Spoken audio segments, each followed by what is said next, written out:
Combien pour cette lampe, mesdames et messieurs? On a 100 € là-bas au fond, 250 € là-bas, mais je vais vous dire tout de suite, il va falloir faire beaucoup mieux que ça, parce que c'est quand même un objet capable de réaliser vos rêves les plus fous. Il y a un génie super sympa à l'intérieur.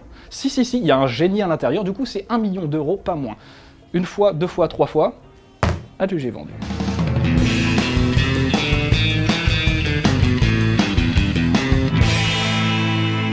En voilà une théorie super sympa. Pour vous la faire courte, si tous les fans qui ont élaboré ça ont raison, ça veut dire que les deux personnages qui se trouvent derrière moi ne forment en fait qu'une seule et même personne. Le grand bleu à droite, vous le connaissez tous, c'est l'un des personnages les plus incroyables et les plus drôles de tout l'univers Disney. J'ai nommé... le génie de la lampe. Et le mec de gauche, eh bien c'est le marchand d'Agraba que l'on découvre dès les premières secondes du film et qui en est le narrateur. Mais pourquoi le génie se serait-il déguisé en commerçant et nous raconterait-il sa vie pendant 1h30 de film?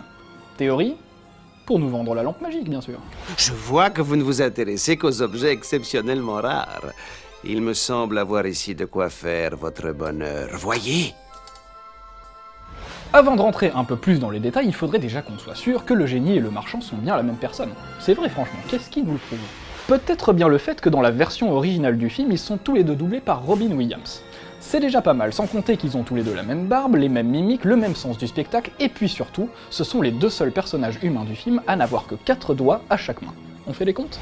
Aladdin, 5 doigts, Jasmine, 5 aussi, Jafar, 5, le Sultan, 5, Abou, 4 doigts, mais bon, ça compte pas, c'est un singe. Le tapis volant, on pourrait essayer de compter les fils de ses pompons, mais ça serait un peu long, et puis de toute façon, ça compte pas non plus, c'est un objet.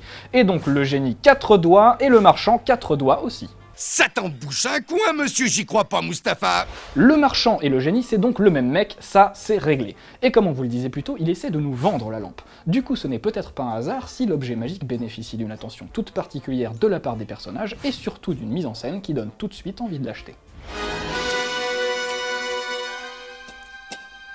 Donc pour résumer, voilà comment on imagine que les choses se sont passées. Le génie, après avoir été libéré de la lampe magique à la fin de l'histoire par Aladdin, ne sait plus quoi faire de son ancienne coquille.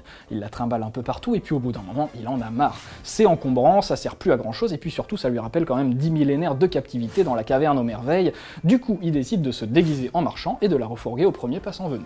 Le premier passant venu, c'est nous, les spectateurs quoi. Mais comme on est plutôt bon négociateur, il va falloir nous convaincre que cette lampe n'est pas n'importe quelle lampe. C'est pour ça qu'il décide de nous raconter toute son histoire. Et ça tombe bien, puisqu'en tant que génie, il l'a vécu, tout simplement. Deux derniers petits arguments pour prouver le fait qu'on a affaire à un narrateur omniscient qui raconte une histoire à un public. Ça vous dit? D'abord, il y a ce moment où le génie sort directement le script du film pour rappeler à Aladdin quel est son texte. Ton texte, c'est « Je pense que je vais libérer le génie ». Et puis il y a la toute fin du film où il soulève carrément la pellicule comme le rideau rouge d'une pièce de théâtre pour adresser un dernier petit mot au spectateur. Génial, non?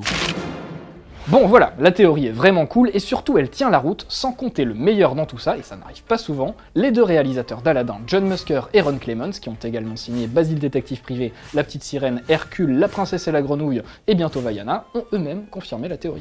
Je cite: « J'ai entendu parler d'une spéculation selon laquelle le marchand au début d'Aladdin serait le génie, c'est exact. C'était vraiment notre intention à l'origine, on voulait même le mettre à la fin du film où il se serait révélé comme étant le génie.